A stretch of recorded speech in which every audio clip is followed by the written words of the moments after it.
1400년대 중반, 잘 나가는 어느 집안의 노비가 아이를 낳게 됩니다. 그 아이의 이름은 사방지. 근데 아이를 낳고 보니까 뭔가 이상했습니다. 왜냐하면 모두 존재했기 때문이죠. 남녀의 생식기가. 당황한 노비는 고민에 빠지게 됩니다. 이 아이를 어쩐담. 남자아이로 키우면 빨개벗고 뛰댕기다 걸릴 게 뻔했으니 그렇게 이 아이를 여자로 키우기로 마음먹게 되죠. 그리고 이 아이는 훗날 조선을 아주 발칵 뒤집어 버리게 됩니다.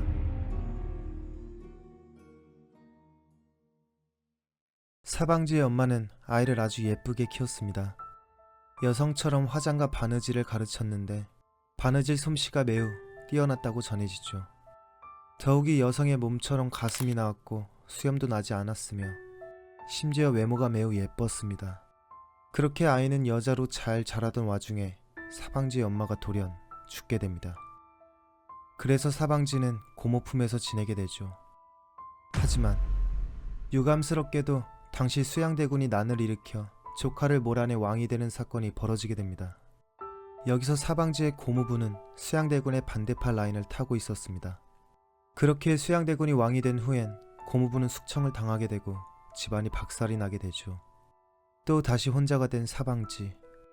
이젠 나이도 차서 다른 집안의 노비로 갔다가 주인이 덜컥 결혼을 시켜버리면 그야말로 대참사가 벌어지는 것이었기에 사방지는 생각합니다. 속세를 버리고 절에 들어가 비구니가 되자. 그렇게 사방지는 절에 들어가게 됩니다. 워낙 예쁘고 일을 잘했던 사방지는 중비라는 여승의 신임을 받아 절에 머물 수 있게 되죠. 그러던 어느 날 한 중년 여인과 처녀가 절에 들리게 되었습니다. 그리고 그녀들은 사방지와 같은 방을 쓰게 되었죠. 여기서 사단이 나기 시작합니다. 다 같이 자고 있는 와중에 이게 마음대로 조절이 안 되는 바람에 사방지의 우람한 물건이 중년 여인한테 걸리게 되었죠. 이를 본 중년 여인은 기겁을 했습니다. 그리고 외로웠어요. 그렇게 사랑을 나누게 되었죠. 한편 시끄러운 그들의 소리에 깨어나 깜짝 놀란 처녀도 외로웠습니다. 그렇게 셋이 사랑을 나누는 대환장 파티를 벌이게 됩니다.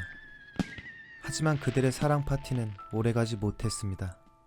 난리법석한 그들의 꼬리는 결국 여승 중비에게 걸리게 되었고, 이에 분노한 여승은 중년 여성과 처녀를 내쫓아버리죠. 그리고 사방지를 독차지합니다. 모든 사실을 알게 된 여승은 사방지의 어여쁜 외모와 거대한 물건의 외로움을 참지 못해 사랑을 나누게 된 것이었죠. 정말 사방지의 매력에서 헤어나올 수가 없었습니다. 그래서 중비는 스님을 때려치우고 속세로 내려와 사방지와 살림을 차리기까지 하게 됩니다.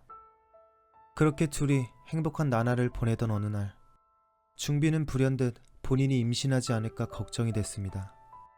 이에 사방지가 달래듯 얘기했죠. 예전에 고모랑도 몇 번 정을 통했었는데 임신하지 않았습니다. 이 충격적인 이야기를 들은 중비는 이건 좀 아니다 싶어서 사방지를 떠나보내야겠다는 생각을 하게 됩니다. 그렇게 이웃집에 살던 양반집 딸 과부 이씨에게 소개해주게 되죠. 과부 이씨는 예쁘고 바느질도 잘하는 사방지가 꽤나 마음에 들었습니다. 그리하여 사방지를 여종들이 쓰는 방에 묵게 합니다. 그리고 여기서 또 사단이 나기 시작하죠. 금방 사방지의 정체를 알게 된 여종들은 평화롭게 돌아가면서 사방지와 사랑을 나누게 됩니다. 또 대환장 파티가 시작된 것이었죠. 근데 이 평화는 과부이 씨가 알게 됨으로써 금방 깨지게 됩니다. 정말 기가 찬 과부이 씨는 사방지를 불렀습니다. 그리고 바지를 내려보자 에구머니나 거대한 무엇인가가 달려 있었죠. 과부로 살아오면서 외로움에 사무쳤던 걸까요? 바로 사방지를 껴안게 됩니다. 무려 10년 동안. 과부 이씨와 사방지는 같은 옷을 입으며 같이 먹고 자고 정말 진실된 사랑을 하게 되죠. 하지만 이들의 모습은 남들이 보기엔 정상적이지 못했습니다. 노비인 사방지가 주인마냥 행동하니까 마을에선 이상한 소문이 돌기 시작했죠. 결국 이 사실은 사헌부의 귀까지 들어가게 됩니다. 사실 과부이 씨의 아버지 이순지란 사람은 어마무시한 인물이었습니다. 세종 시절부터 눈에 띄어 장영실과 함께 청문학 분야에서 큰 역할을 했죠. 그렇게 사헌부에선 조심스럽게 조사를 시작하게 됩니다.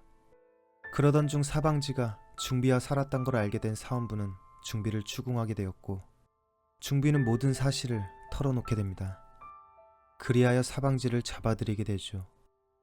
일단 잡아는 왔는데 외모를 보나 옷을 보나 영락없는 여자였습니다.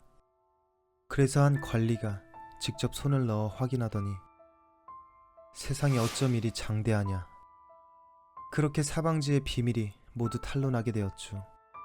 그동안 전례 없던 이 믿기지 않는 상황들은 당시 왕 세조에게까지 보고되었습니다. 이를 들은 세조는 승정원에서 살펴보게 하라 명을 내리게 되죠. 결국 승정원에서조차 장대한 물건을 지닌 사방지를 확인하게 되는데, 이에 많은 대신들이 사방지를 고문하고 과부 이씨의 아버지 이순지를 처벌하라고 목소리를 높이게 됩니다. 이때 세조는 총애하던 이순지를 두둔하며 말했습니다. 이순지를 파직하고 사방지는 이순지가 알아서 처리하게 해라. 이후에도 많은 신하들이 사방지를 잡아들여 조사하고 이순지를 벌해야 된다고 말했지만, 사방지는 그저 병자라며 세조가 그만 얘기를 꺼내라고 말합니다.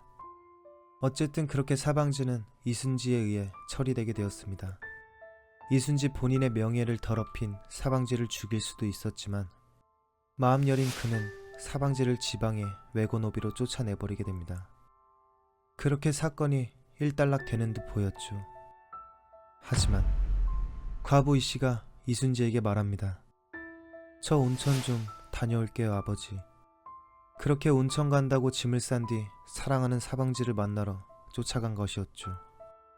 이처럼 그들은 아슬아슬한 사랑을 이어갔습니다. 그러다 시간이 지나 이순지가 병으로 죽게 됩니다. 그리고 이때 정신 못 차린 과부 이씨는 아예 사방지를 처음과 같이 데려오게 됩니다. 결국 이 사실은 또 다시 문제가 되어 세조에게 보고되었죠. 이에 한 명의 신숙주를 비롯해 많은 대신들이 사방지를 벌할 것을 강하게 청합니다. 이때 서거정이란 사람이 말하기를, 하늘에 달려있는 도리는 음과 양이라 하고 사람에게 달려있는 도리는 남자와 여자라고 한다고 합니다. 이 사람은 남자도 아니고 여자도 아니니 죽여서 용서할 게 없습니다. 이 말을 들은 세조는 명했습니다. 이 사람은 인류가 아니다. 마땅히 모든 원의와 떨어지고 나라 안에서 함께 할 수가 없으니 외방 고을의 노비로 영구히 소속시키는 것이 옳다. 그렇게 사방지는 변방의 노비로 보내지게 되고 과부 이씨와 사방지의 사랑은 끝이 나게 되죠.